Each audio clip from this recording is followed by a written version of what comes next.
على آل محمد كما باركت على إبراهيم وعلى آل إبراهيم إنك حميد مجيد. الله تمسبا تمغيرا ibanga lyonna asebengera n'emirembe tumusaba Allah rabbul alamin atuwe okumutya Allah subhanahu wa ta'ala mu mbeera z'ensi yonna. Buli Allah lwakuwa taqwa, buli Allah lwakuwa okumutya okumwegendereza omumanya nti waali mu bulamu bwo yakufuga yakulabirira, Allah aba akuwadde ebirungi byonna. Allah yatugamba nti waman yattaqillaha, omuntu yenna atya Allah mu mbeera yonna gy'olimu. Waman yattaqillaha, omuntu yenna atya Allah mu mbeera yonna, yaj'al lahu makhraja, Allah muteekerawo obufulumiro. Wa yarzuquhu, Allah n'atakoma ku ekyo wabula n'amugabirira, n'amuwa rizqi min haythu la yahtasibe, nga Allah asinziira mu makubo oba mu mpuyi z'atasuubira. Kati mu mbeera yaffe yonna tutye Allah jalla jalaaluhu, tumugondere Allah, tukole bye yatulagira jalla jalaaluhu, tuleke Allah bye yatugaana. Nsaba Allah tukwatireko. Nabi sallallahu alaihi wasallam yasabanga Allah nangati Allahumma inni as'aluka al-huda wa tuqa wal afafa wal ghina. Ay Allah nkusaba ompo bulungamu, wa tuqa ompo kukutya, wal afafa ompo kuba n'ensa, wal ghina era Allah ongaggawaze. Yalinga dua kwalinga kusaba kwa mukama waffe Nabi Muhammad sallallahu alaihi wasallam, era nga kyabuvunanyizibwa okubeera ng'okisaba Allah. Buli muntu Allah gwammye okumutya aba asobola okukola buli kimu, aba asobola okwebagajja buli kazambi, asobola okukola n'ebyo mu magezi g'obuntu ebitasobola kuyingiramu. Nga olaba abantu abeekobaanye okubeera nga batambuza omuze gw'ebisiyaga, ekyo ekintu mu magezi g'omuntu amalamu tekiyingira. Nti omusajja asobola okuwasa musajja munne, nti omukyala asobola okuwasa mukyala munne. Haramun hadha, wallahi kiri haramu, kiri wala n'amagezi amalamu.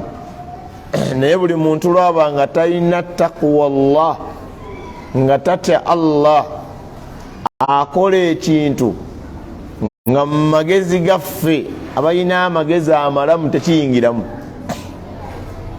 Allah tabaraka wa ta'ala rabbul alamin tumwegayirira Allah tuwe okumutya.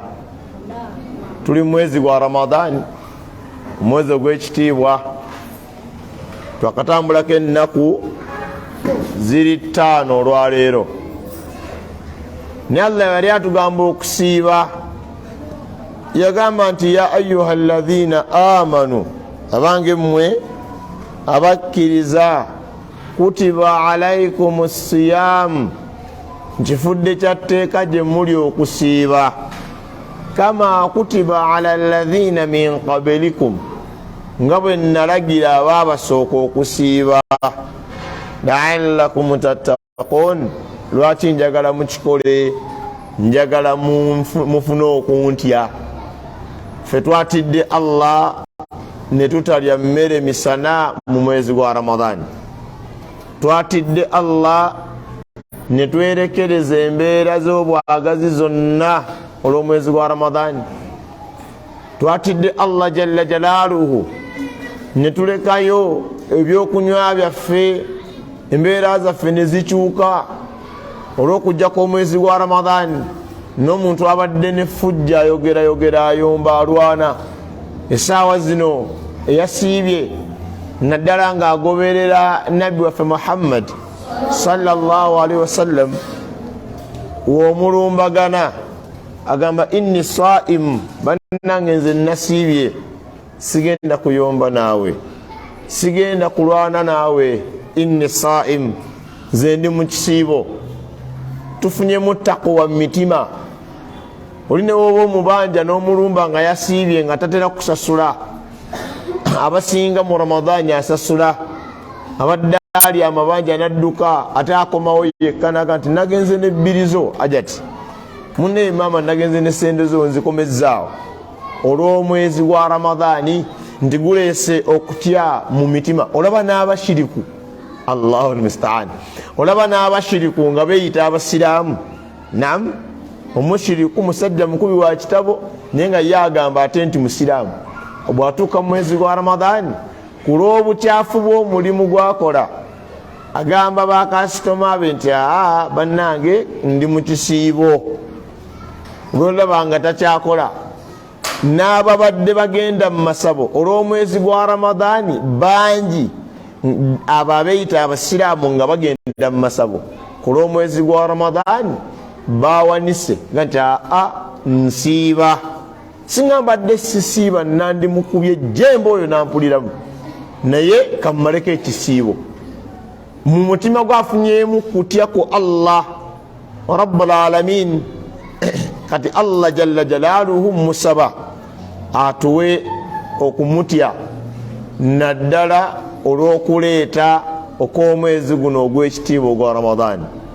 Omuntu bamugamba emyaka gyonna nti Allah yatugaana okusemberera obwenzi, Allah yatugaana azina, nga waali nga ne aya ezigaana obwenzi yazikwata mu mutwe naye ng'ayenda, nga ina n'omukyala yamuleeta awaka gwayita mukyala we naye ng'ewaka dadi w'omukyala tamumanyi, nga ewaka mami tamumanyi, nga famire y'omukyala temumanyi, besanga gye bakolera ne beewasa bo ne bakola kye bayita okwewasa.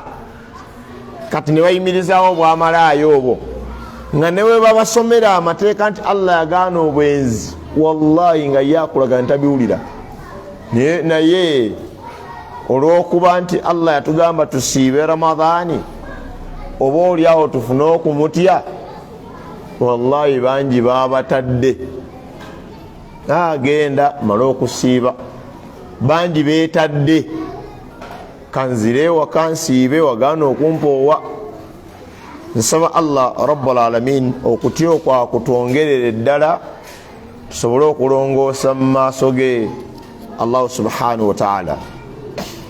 Omuntu yenna bw'abanga yeegatta ku ddiini yaffe eno ey'obusiraamu, wabanga afuuka omusiraamu, abanjibwa okukakasa mu mutima gwe ekigambo la ilaha illa Allah Muhammadu Rasulullah. Era omuddu yenna tasobola kubeera musiraamu okutuusa nga ayina entegeera eyo nti Allah yekka gwe tusinza, era neyegaana byonna ebitali Allah subhanahu wa ta'ala, era nakkiriza omubaka Nabi Muhammad sallallahu alaihi wasallam. Omuddu okumanya eddiini ye busiraamu kyatteeka gyali okubanga amanye eddiini busiraamu, kubanga ne mu kaseera nga Allah amaze okutujjulula, amaze okutujjamu emyoyo, Allah atuma malayika mu kabuli eya buli muntu afa afudde musiraamu oba si musiraamu, naye kimu ku bibuuzo bye bamubuuza, ma diinuka, obadde osoma ddiini ki? Kati obusiraamu Allah tabaraka wa ta'ala yabutuwa, naye ng'ekigambo obusiraamu kyennyini kitegeeza nti alistislaamu lillahi bitawhidi, omuntu okusiramuka ye yenna yeewaayo eri Allah jalla jalaaluhu ng'akulembeza okumwawula. omuntu okusiramuka kitegeeza iye oba nze oba ggwe okwewaayo eri Allah jalla jalaaluhu bitawhidi ng'okulembeza okumwawula Allah. Obusiraamu ebiseera ebisinga bugenda okujja mu bulamu bw'abantu baba tebabumanyi ne bamanyisibwa bumanyisibwe. Kitegeeza tebugenda okujja mu bulamu bwabwe, babeera balina bye babadde nabyo ebitali busiraamu. Kati ng'okubeera kwabwe abasiraamu bavunaanyizibwa okweggyako bye babadde nabyo ekitali busiraamu balyoke bayingire mu ddiini busiraamu. Kiva nti omuntu wabanga asiramuka agamba ashhadu, nze kennyini nkakasa alla ilaha, nti teriyo kisinzibwa mu butuufu illa Allah, okujjako Allah, wa ashhadu, era nkakasa anna Muhammadan, kyamazima ddala Muhammad sallallahu alayhi wasallama abduhu, muddu wa Allah, wa rasuluhu, era mubaka wa Allah subhanahu wa ta'ala. Ebyo omuntu nga yabyeyogerera. Wetugamba otwogera ku kiyitibwa okusiramuka, omuntu yennyini yeewaayo eri Allah nga takakiddwa wabula nga akakasibwa nti Allah ye mutuufu w'okusinza, nga mu kwewaayo eri Allah yeewaayo bitawhidi, ng'akulembeza okwawula Allah. Tosobola kubeera musiraamu okutuusa nga okusinza ku Allah kweyawulidde Allah jalla jalaaluhu yekka rabbul alamin. Al-inqiyadu lahu bitaa, omuntu yenna omusiraamu alina okuba nga yeewaddeyo eri okugondera Allah, nga Allah kyamugamba taddamu. Allah kyagamba nti wa idha tuliyat alayhim ayatuhu zadatuhum imana, abakkiriza bwe babeera nga basomeddwa amateeka ga Allah, nga bagambiddwa nti Allah agambye, zadatuhum imana, obukkiriza bwabwe bweyongera, imaani zaabwe zirinnya, bagamba Allah nti tuwulidde era tugonze Allah waffe rabbul alamin. Era wal khurusu min ashiriki wa ahlihi, omuntu yenna okubeera omusiraamu alina okubeera nga yeewala shiriki, alina okubeera nga yeewala bannannyini shiriki, ayimirirewo ku kusinza Allah subhanahu wa ta'ala. Kati omuntu okubeera omusiraamu alina okukakasa nti obusiraamu buno bwe tukola Allah yabuzimbira ku mpagi ziri 5. Mpagi esookera ddala shahadatani, shahada 2, shahadatu an la ilaha illa Allah wa shahadatu anna Muhammadan abdullahi wa rasulihi. Omuntu yenna okubeera omusiraamu, era ekyawula wakati w'omusiraamu n'atali musiraamu, nti omusiraamu yagamba ashhadu an la ilaha illa Allah, nze kennyini nkakasa njulira teriyo katonda mutuufu wa kusinza okujjako Allah subhanahu wa ta'ala, nga ye kennyini yakyogera. Wabula ekyokubiri wa ashhadu anna Muhammadan abduhu wa rasuluhu, nkakasa nti era nabbi Muhammad alayhi salatu wassalam muddu wa Allah era mubaka wa Allah, ng'omuddu yennyini yakyogera. Obeeranga kaawo ne weebuuza, obusiraamu ddiini weeri nagisangawo, nensangawo n'ebirala ebitali busiraamu, kubanga omuntu ataba musiraamu aba mukaafu. Tewali option ya kusatu, tewali ali makati g'abasiraamu n'abatali basiraamu. Omuntu waaba si musiraamu abeera muwakanyi wa ddiini. Tosobola kugamba nti n'ab'eddiini gundi nabo banaddiini, la. Omuntu either musiraamu oba muwakanyi. kati Allah subhanahu wa ta'ala yemu ku nsonga kwe yasinziira we yamala tutonda n'atutumira ababaka era buli mulembe gwonna gulina ababaka Allah subhanahu wa ta'ala be yatuma eri omulembe ogwo. Allah agamba nti walaqad ba'athna fi kulli ummatin rasula an i'budu Allaha wajtanibu at-taghut faminhum man hada Allah wa minhum man haqqat alayhi ad-dalalah.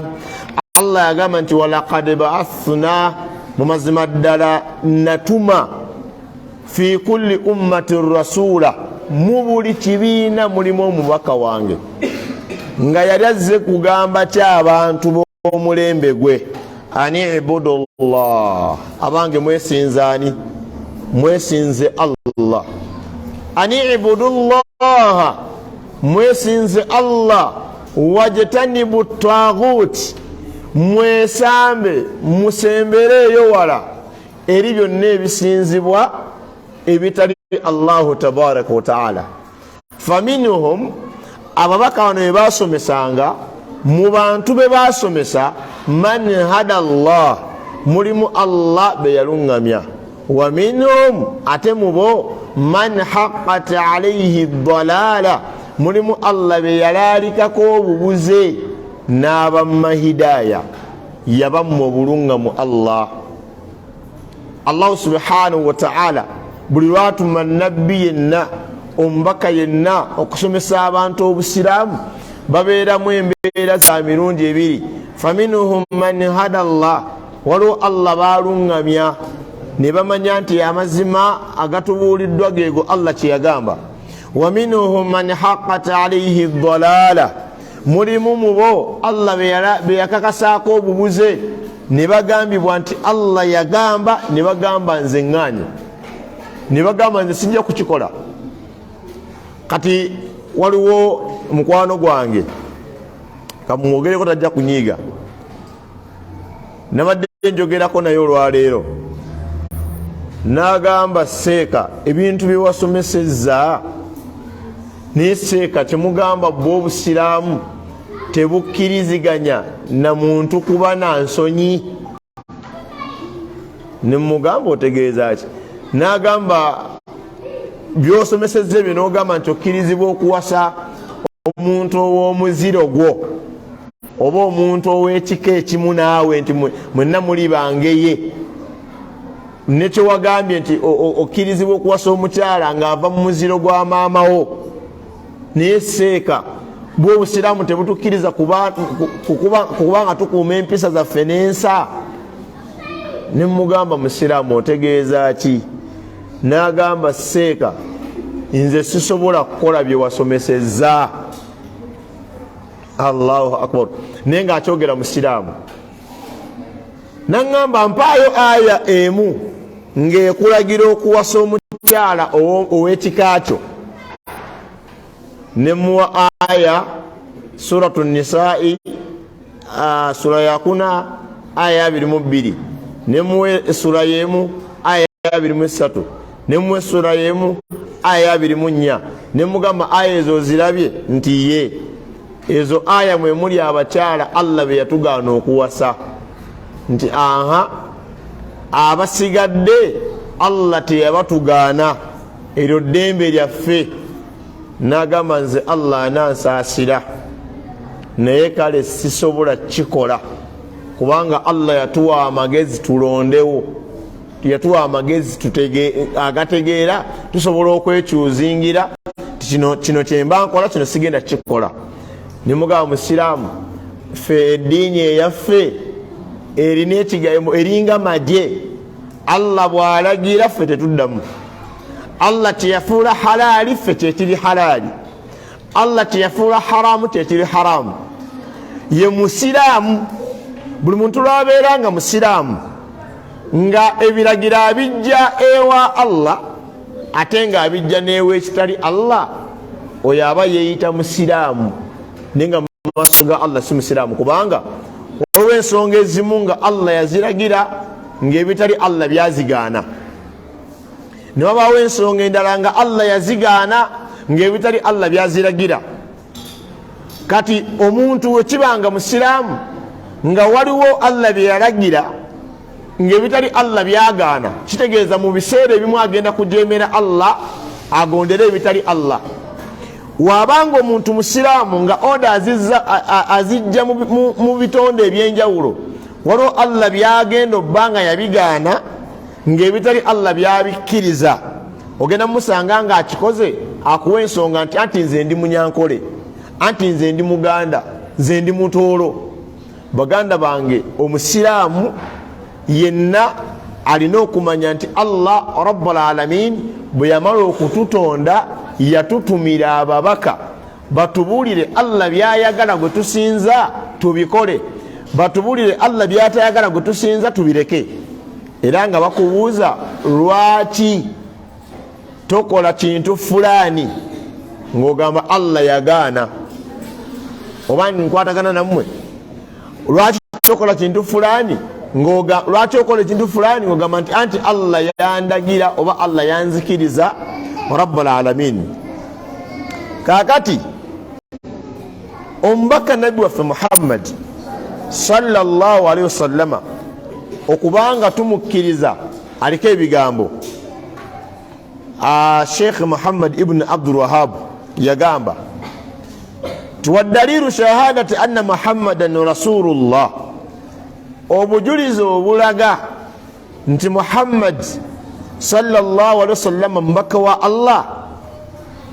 Yagamba nti qawluhu ta'ala, kye kigambo kya Allah ekigamba laqad ja'akum rasulun min anfusikum, mazima ddala abajjidde omubaka naye ng'ava mu mmwe kennyini, azizun alayhi ma anittum, nga akaluubirizibwa ekyo ekibakaluubirira. Ensonga yonna ebazitoowerera, abayizi muli baddembe otambula naye amaloboozi tetugeetaaga. Allah agamba rabbul alamin nti azizun alayhi ma anittum, omubaka ono gwe mbatumidde akaluubirizibwa ekyo ekibazitoowerera. Buli wabalaba nga muli mu mbeera eyo ey'okuzitoowererwa, omubaka ono akaluubirizibwa. Harisun alaikum, abalulunkanira, ayagala mwenna abalabe nga muli basiraamu. Bil mu'minina raufur rahim, mukwata mpola eri abakkiriza Allah subhanahu wa ta'ala.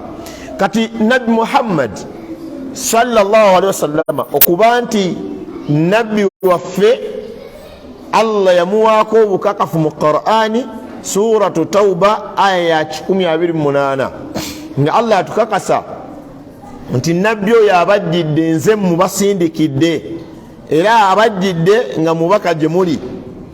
Wa ma'ana shahadati anna Muhammadan rasulullah, amakulu getufuna mu muntu ogamba nti akakasa Muhammadi mbaka wa Allah, amakulu agakirimu gali nti ta'atuhu fima amara, kwe kumugonderamu ebyo bye yatulagira, watasdiquhu fima akhbara, nokakasa amazima g'ebyo bye yayogera nti bijja kubeerawo mu maaso. Wajtinabu ma anhu naha wa zajara, n'okwesamba ebyo bye yatugaana, okwewala ebyo bye yatugaana n'okuba nga tubyesamba. Wa alla yu'bada Allah, n'obutasinza Allah illa bima shala'a, okujjako nga tumusinza n'ebyo bye yabeera nga ajja nabyo omubaka Nabi Muhammad sallallahu alaihi wasallama bye yabeera nga yatusomesa mu ddiini yaffe eno ey'obusiraamu. Kati Nabbi sallallahu alaihi wasallama Allah yamututumira ng'aliko ensonga ziri nnya. Baajati tujje wano Allah yamututumira subhanahu wa ta'ala ng'aliko ensonga ziri nnya. Esookera ddala ta'atuhu fima amara, okumugondera mu byonna byeyatulagira okukola nabi Muhammad alayhi salatu wassalam. Eyokubiri tasdiquhu fima akhbara, omukakasa nti yayogera amazima ku ebyo byeyatubuulira nti bijja kubeerawo. Eyokusatu wajtinabu ma anhu naha wa zajara, okwesamba okwewala byeyatugaana sallallahu alayhi wasallama. Ekyokuna wa an la yu'bada allaha illa bima shara'a, obutasinza Allah mu mbeera z'okusinza zonna okujjako nga tumusinza n'ebyo bye yaleka mu ddiini nabbi waffe Muhammad sallallahu alayhi wasallam. Kati omwalimu yagamba nti Allah subhanahu wa ta'ala okutugamba nti laqad ja'akum rasulun min anfusikum, Allah kyali ategeeza Muhammadan alayhi salatu wassalam ta'alifunahu, nti Muhammad ono Allah gwe yatuma alayhi salatu wassalam, bano be yatumamu mubo baali bamumanyi bulungi. Liannahu min anfusikum, kubanga amazima yali avudde mubo bennyini. Wa huwa min ashrafi qabailikum, era yali ava mu kabira esinga okuba ey'ekitiibwa mummwe. Min bani Hashim, ng'ava mu famire ey'aba Hashim. Azizun alayhi ma anittum, azitoowererwa ekyo kibakaluubirira nga Allah kyategeeza. Ay yushaqqu alayhi ma yashuqqu alaykum, nga buli kibazitoowerera kimuzitoowerera omubaka nabi Muhammad sallallahu alayhi wasallama. Harisun alaykum, yani ala hidayatikum, ayina omululu, yalinga afaayo nnyo ng'alumirirwa okulaba nga abaddu bonna baluŋŋama eri Allah subhanahu wa ta'ala. Naga nti wa inqadhikum minan nar, n'okulaba nga abataasa oba abawonya okubeera nga muyingira omuliro. Wa qala ta'ala, Allah yagamba Muhammadur Rasulullah, Muhammadin mbaka wa Allah. Eyo aya eri mu surat al-Fatih. Naga nti wa ba'da hadhihi shahada, era oluvannyuma lwa shahada eno, ala la abdi, kyatteeka eri ku buli muddu yenna, an yuti'ahu fima amara, okugondera nabbi waffe sallallahu alaihi wasallam mu byonna bye yatulagira. Wa an yusaddiqahu fima akhbara, n'okakasa nti yayogera mazima mu ebyo bye yatugamba nti bijja bbeerawo. Wa an yajtaniba ma anhu naha wa zajara, n'okubanga twesamba bye yatuziyizaako. Wa an la yu'bada allaha illa bima shara'a, n'obutasinza Allah okujjako n'ebyo bye yateeka mu ddiini. Fala budda min hadhihi al-umuri al-arba, naga nti yenna n'atuuka ku ddaala eryo tasobola kubeera nga yeewalaawala ensonga zino ennya, nabeera nga azitufundiza. Naga nti ta'atuhu fima amara min as-sala wa zaka wa ghayriha, omugondera mu bye yatulagira sallallahu alayhi wasallama, omuli okusaala, omuli okutoola zaka, omuli okusiiba Ramadaani n'ebifaanana ng'ebyo. Ekyokubiri tasdiquhu fima akhbara an al-akhirah, omukakasa ku bye yatugamba nti bijja bbeerawo ku mawulire ag'enkomerero. Wal janna, n'okukakasa nti ejjanna gyeri kuba yagitugamba. Wannaar, n'okukakasa nti omuliro gye guli kuba nga yagutugamba. Wa ghayri dhalika, n'ebitali ebyo kituvunaanyizibwako ffe ng'abagoberera omubaka nabi Muhammad sallallahu alaihi wasallam okubeera nga tubikakasa nti nga bwe yabyogera bwe biri. Wajtinabu ma anhu naha wa zajara, kazina, n'okwesamba bye yatugaana n'okubyewalira ddala ng'obwenzi. Warriba, n'okulya riba. Washirku, n'ogattako Allah subhanahu wa ta'ala. Wa ghayri dhalik, n'ebitali ebyo mimma naha Allahu anhu wa rasuluhu, mu ebyo bye yatugaana Allah n'omubaka we Muhammad sallallahu alayhi wasallama. Ekyokuna wa an la yu'bada Allah, obutasinza Allah illa bima shara'a, okujjako n'ebyo bye yafuula eddiini nabi Muhammad sallallahu alayhi wasallama. Fala yubdi'u fi ddiini, togeza n'ozuula mu ddiini mimma lam yashra'ahu Allah, mu ebyo Allah byatafuula ddiini لقول النبي صلى الله عليه وسلم قلت قامت النبي محمد قامت من عمل عملا ليس عليه أمرنا فهو رد يا قامت يناكل مريم ناغفول الدين نينغا تقولي كون سمسا يا النبي محمد صلى الله عليه وسلم فهو رد غبيرانغو مريموغو غمدزبوا كبانغ الدين يفت تجيجا كمبكا نبي محمد صلى الله عليه وسلم.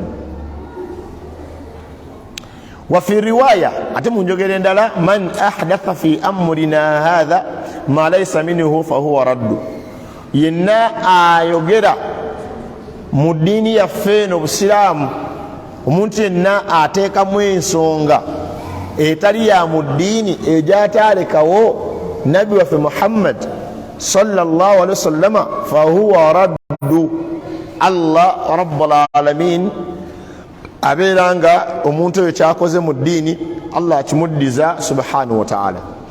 Baganda bange basiraamu, tukola eddiini yaffe eno busiraamu nga tujijja ku mubaka nabbi Muhammad sallallahu alaihi wasallama atajja buziru lunaku lumu n'atwesibako ne yeefuula nabbi waffe, wabula Allah subhanahu wa ta'ala yabeeranga yamututeerawo tubeere nga tumujjako eddiini yaffe.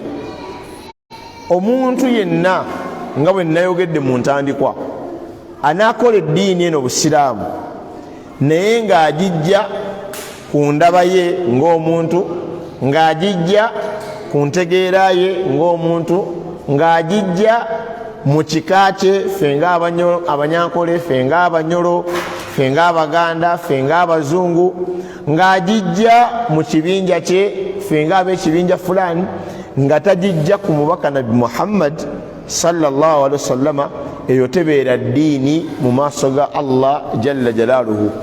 Era Allah subhanahu wa ta'ala yakifuula kibuuzo kiramba mu kabuli.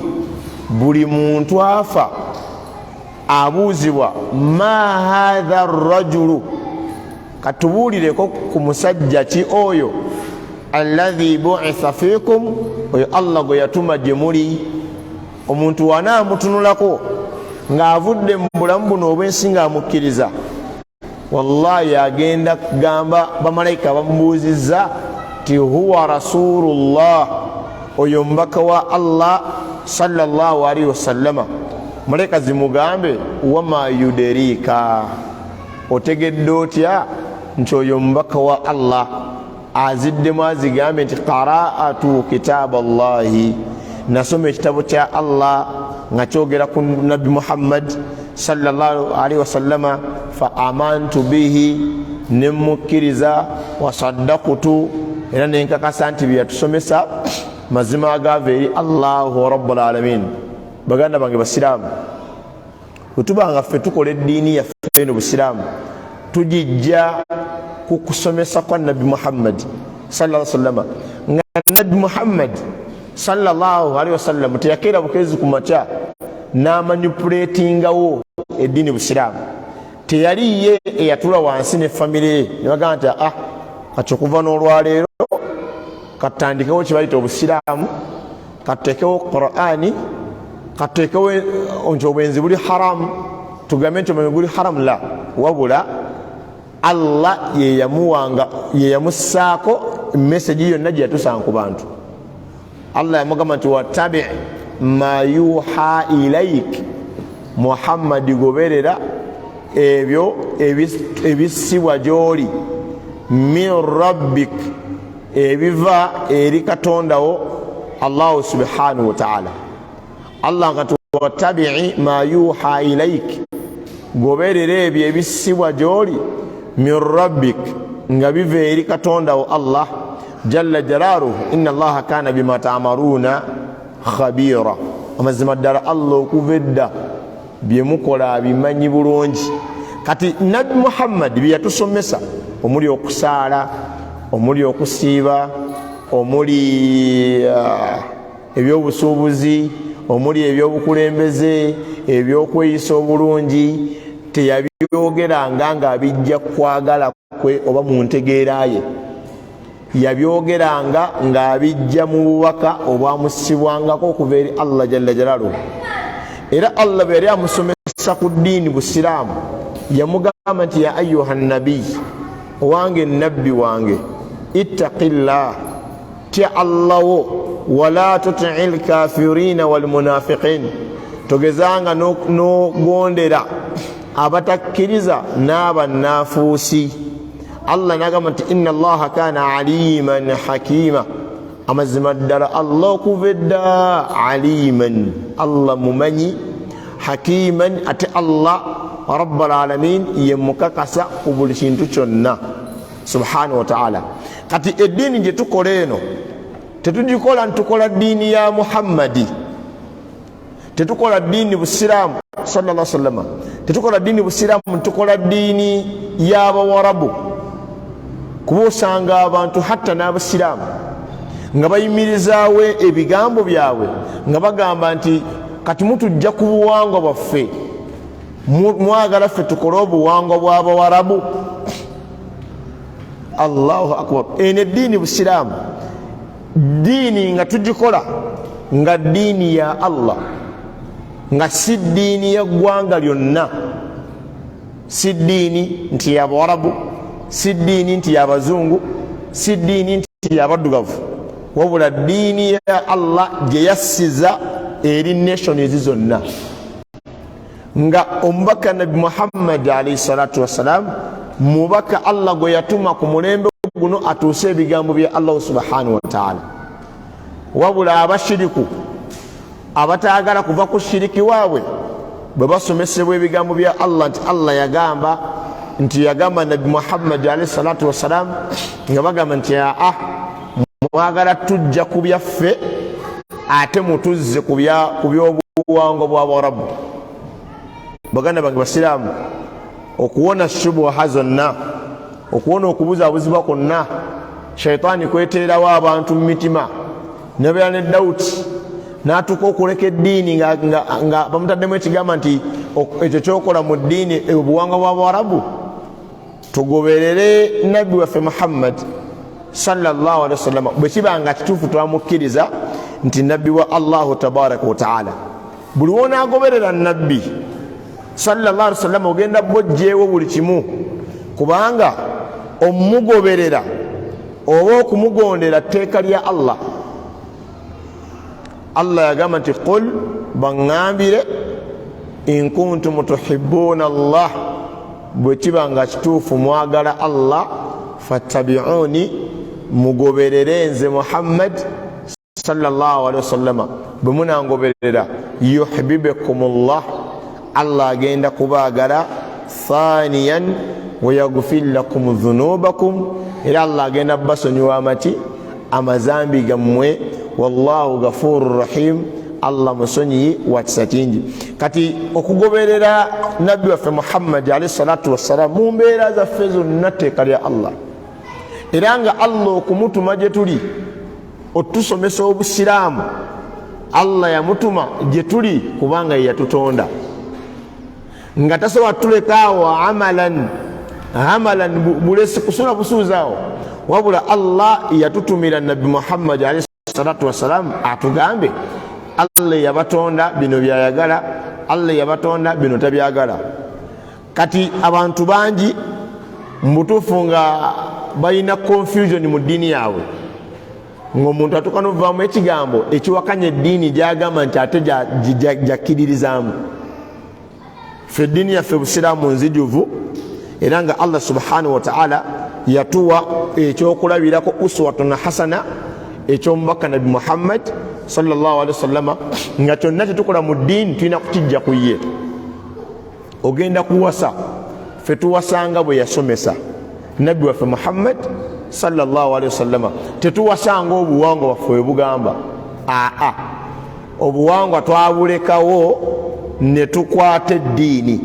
Bwe tusanga ensonga yonna mu bulamu bwaffe ng'obuwangwa bwaffe bwagamba tugikole, ne twesanga nga mu ddiini yaffe ng'eddiini yaffe yagamba tugikole, obuwangwa obwo tubukola kubanga eddiini ebukkiriza. singa tusanga ensonga yonna mu ddiini ng'obuwangwa bwaffe bwatugaana okugikola, ensonga eyo tugikola kubanga eddiini yaffe ekkiriza amakulu agali mu bigambo ebyo nti eddiini mu bulamu bwaffe abasiraamu yesinga buli kintu kyonna amaanyi. Bwe tusanga ensonga yonna mu buwangwa nga bwagikkiriza wabula nga eddiini yagigaana, ensonga eyo tugireka kubanga eddiini yagigaana. Etusanga ensonga yonna mu buwangwa nga obuwangwa bugikola ne tukebera mu ddiini yaffe busiraamu nga nabbi waffe Muhammad alayhi salatu wassalamu teyagikola, nga si mu mbeera yagamba nti yali tagisobola wabula nga yagireka olw'okuba si ntuufu, naffe tugireka however much nga obuwangwa waffe bugamba tugikole. Ekyokulabirako, oli mugisu, oli muganda, oli mugisu, munyarwanda, wetwali mugisu wano. Abagisu, abaganda baffe abo abagisu basala embalu, babeera basala embalu, baleeta omusajja, oba oli musajja mukulu oba bakuleeta oli bwereere, ne bakuyimiriza mu maaso g'abantu ng'oli bwereere, ne bakusala embalu mu lujjudde. Ogwo omukolo ku saidi y'abagisu mukolo gwa maanyi. Bakola ebikujjuko ebyo kumala akaseera baleka batuuke ku mbaga ey'okusala abantu abagenda okusalibwa mu mwaka ogwo. Era basala mu myaka egy'enjawulo, tebasala nti buli kaseera akaba kagudde babeera basala. Balina ebiseera byabwe bitegeke mwe basalira, wabula tugamba nti ate embeera y'okweyambulira mu maaso g'abantu, eyo enkola yagigaana Nabbi Muhammad sallallahu alaihi wasallam, eddiini yaffe yagigaana. Kati kitegeeza newembeera ndi mugisu, ogwo omukolo sigukola nga bwe bagukola kubanga eddiini yange busiraamu ekyo kye bakola yakiŋŋaana. Allah tabaraka wa taala kyeyava atumira omubaka alayhi salatu wassalam atulage bino mubikole, atulage bino mubikole ki mubeere nga mubireka. Kati omuntu yenna bwe kiba nga kituufu musiraamu nga yeewaayo eri Allah era nga amanyi positioni, amanyi ekifo kya Nabbi Muhammad alayhi salatu wassalam mu ddiini yaffe busiraamu, asaanye yeetegereze nga tannaba kwogera oba kuyomba oba kukyawa oba kwagala kino kye ŋŋenda okukola yakisomesaako atya omubaka Nabbi Muhammadi sallallahu alaihi wasallam. Otherwise osobola okubeerawo nga gwofiiringa nti nze ndi musiraamu ate nga mu maaso ga Allah tobeerako musiraamu, kubanga oyawukanye oba ovudde ku nsomesa eya Nabbi Muhammad alayhi salatu wassalam ku lw'ebyo by'owulira mu mutima gwo gwe byoyagala. Era eriyo ebintu Allah byatuleetera nga bigezo, nga biraga sitandi y'abantu.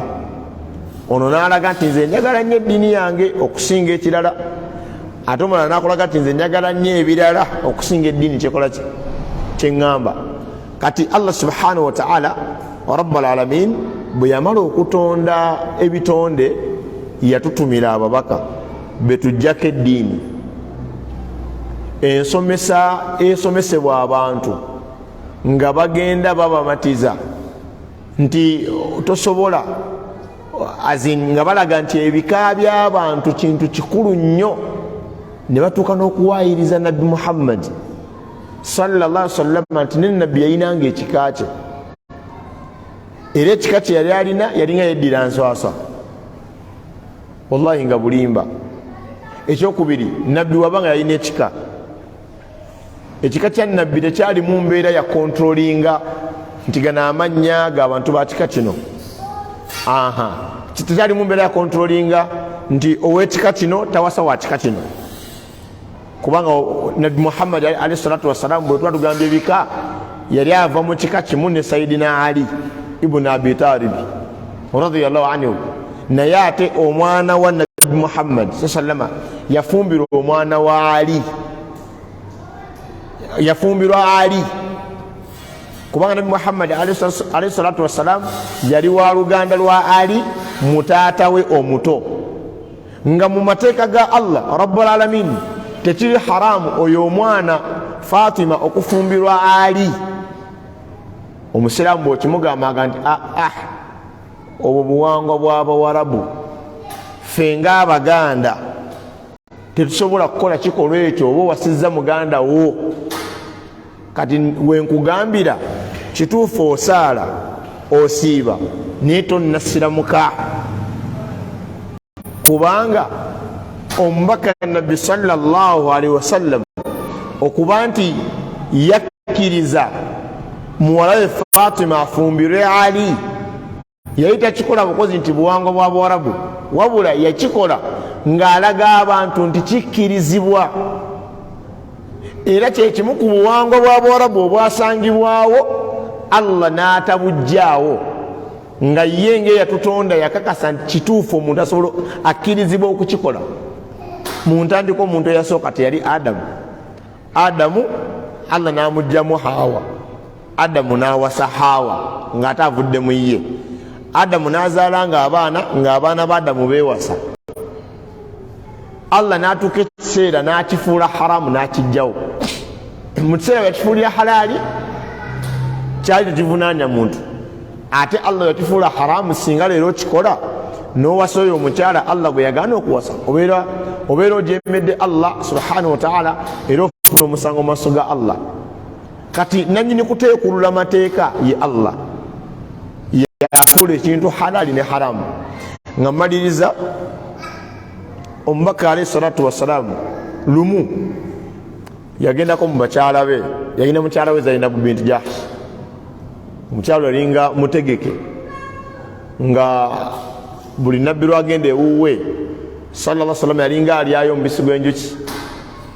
Kati nga mukama waffe ne waba nga si gyanaagenda ayitayooko ku lw'obulungi obwaliyo obutaali walala, bano abakyala ne kibaluma, lwaki nabbi ye wubawubewo omukyala yo buli ssaawa abanga akolangayo ki? N'abagamba nti mba ngenze kunuuna ku mubisi gwa njuki. Ne bagamba tumukolere puroguramu, wajjewo mugambe owunya bubi, nange wajja mugambe ng'owunya bubi. Era wallahi bwekyali, bwe yajja gye bali bamugamba ng'owunya bubi. Bombi Aisha ne Hafsa radhiyallahu anhuma. Kati omubaka yali ayina ensa, ng'ayina empisa, ng'afaayo eri abantu be, ng'omugamba obugambi nti nga towunye bulungi, wallahi nga kimuluma. N'abaga nti bannaye munsonyiwe, mbadde nva kunywa ku mubisi gwa njuki, nva kulya ku mubisi gwa njuki, naye wekibanga kibanakuwaza sigenda kuddamu kukozesa. Awo wennyini Allah n'atumirawo malaku Jibuliru nemugamba nti ya ayuha nabi, owange gwe nabbi wange, lima tuharrimu ma ahalla Allahu lak, lwaki ofuula haramu Allah kyakufuulira halaali, tabtaghi marudata azwajik, ng'onoonya okusiimisa bakyala bo. Wallahu tabtaghi marudata azwajik, onoonya okusiimisa bakyala bo, kubanga okugaana kwe okulya omubisi ogwo yali akikoze ku lw'okutya obuzibu oba obulabe obunaava mu bakyala be bamuwulidde nkyawunya bubi. Allah nakati wallahu ghafurur rahim, Allah namugamba naye nkusonyiye. Lima tuharrimu, lwaki oharamisa, lwaki ofuula haramu kyenafuula halaali, onoonya bakyala bo okukusiima. Era kyenkubuuza, ontegedde, bw'abanga omwami azze mu lujjaalo nga wa kozi kasimba ngeye, omusajja azze mu makaago wangeye,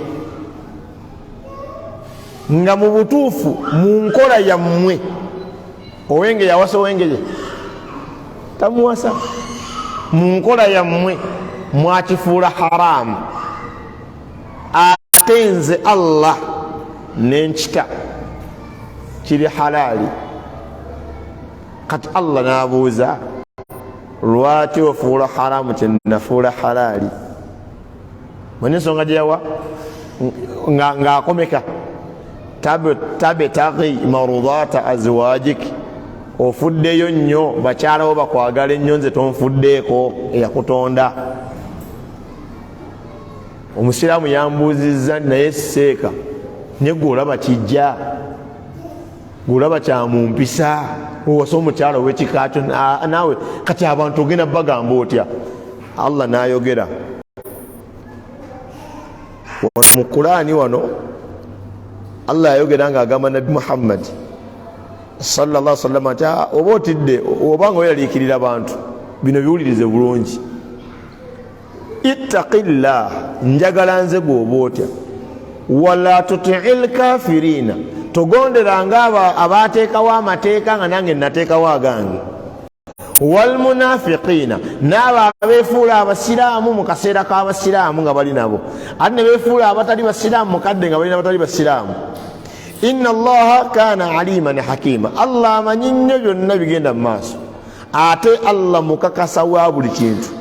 Allah n'amugamba nti wattabi'i, kati okuva na leero goberera ma yuha ilaika, ebyo byenkusizzaako. Mu bulamu bwo bwonna yamussaako biriwa? Anaasuubulanga atya? N'amugana riba. Anaawasanga atya? N'amugana abakyala bali mu gurupu 11. Anaalyanga ki? N'amugana okulya kino na kino na kino. Obuwangaazi bwe bwonna, embeera z'obuntu zonna omuntu anayisanga atya? Allah n'abissa ku Nabi Muhammad sallallahu n'amugamba kati bino by'oba ogoberera. Amakulu nti yenna omusiraamu ky'obadde ogoberera kyonna nga tonnaba kubeera musiraamu, kiteeke ebbali ogoberere obusiraamu. Ensonga yonna gy'onaasanga ng'ebadde mu by'obadde ogoberera nga n'obusiraamu bugikkiriza, gino neyo oddemu ogikozesa. Wabula ensonga ebadde mu by'obadde ogoberera bwe weesanga ng'obusiraamu bugiganye, giveeko oddeko Allah kyakugambye, kyakusirizza okugoberera. Inna Allaha kaana bima ta'maluna khabira, Allah ku byemukola byonna kakensa. Watawakkalu ala Allah, mwesige Allah mu mbeera yammwe yonna ey'eddiini ey'obulamu. Weesige Allah subhanahu wa ta'ala, wa kafa billahi wakila, n'agamba nti Allah akumalira mu mbeera yonna.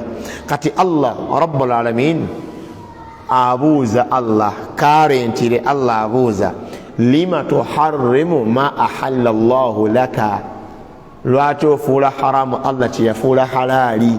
Oyinza olaba ng'ekyokusaaga nti nze kati nze ng'owenkima sobola wasa wankima kigwe kimanye. Yes, ofunye challenge. Kati gwe tewamuwasa, abaana bozadde baagala muwasa.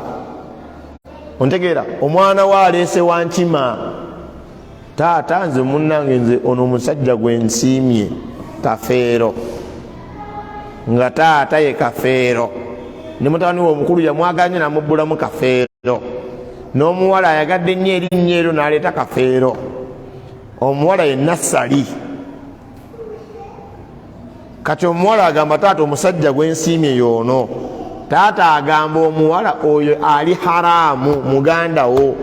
Allah abuuza taata lima tuharrimu ma ahalla Allahu laka, lwaki ofuula haramu kyenafuula halaali? Mu suratu Yunusu Allah yagamba Allahu adhina lakum, Allah yabawa olukusa okufuula haramu ekiri halaali n'okufuula halaali ekiri haramu, mukiinako olukusa. Ama ala Allahi taftarun, oba mwagala kulimbisa Allah nga Allah yagamba ono omukyala tawasibwa n'ogamba tujja muwasa. Allah naga nti ono omukyala awasibwa noka tetujja kumuwasa. Allah gwe yagala okufuula omulimba. Nawe ekyo baganda bange basiraamu, Allah waffe rabbul alamin kyataafuula halaali tekiribeera halaali abadan, ate Allah kyeyafuula halaali tekiribeera haramu abadan. Kati ono muzeeyi ajjiddwa omwana omuwala nga amuleetedde omusajja ow'ekika kye, aba afunye okusoomooza kuliwa. Omwana kyayagala muzeeyi akkirize Allah kyayagala. Muzeeyi kyagaana obuwangwa kye bwagala. Kati Allah rabbul alamin ono muzeeyi kyonna kyagenda okwanukula aba tayanukula muwala ono, aba ayanukula Allah nti ekyo wakikkiriza naye nze nkiganye sijja kukikola. Era omuntu agenda kaluubirizibwa nnyo okukola obusiraamu nga mu kifuba kye ayinamu kyasinze ekirala, Allah agenda mulagira agaane, Allah agenda kukkiriza ye agaane, Allah agenda kujjawo ekintu ye amala akizzeewo. Kulwaki? Ali mu busiraamu naye ng'alina byattunka nabyo mu mutima ebitali Allah subhanahu wa ta'ala. Era tumaliriza ne aya egamba nti wa minan nas, ne mu bantu, man yattakhidhu min duni llahi andada, waliwo abeeterawo ebitali Allah ne babifuula bikatonda, yuhibbunahum ka hubbillah, nga babyagala nnyo nga bwe bandiyagadde Allah. Walladhina amanu ashaddu hubban lillah, anaye ate babakkiriza baagala nnyo Allah. Allah wagamba tebaddamu, mukkiriza Allah wagamba taddamu, n'agamba nti Allah subhanahu wa ta'ala agamba nti walladhina amanu ashaddu hubban lillah, babakkiriza okwagala kwabwe okwenjawulo, okwewala okw'omunda mu mitima kulina Allah subhanahu wa ta'ala.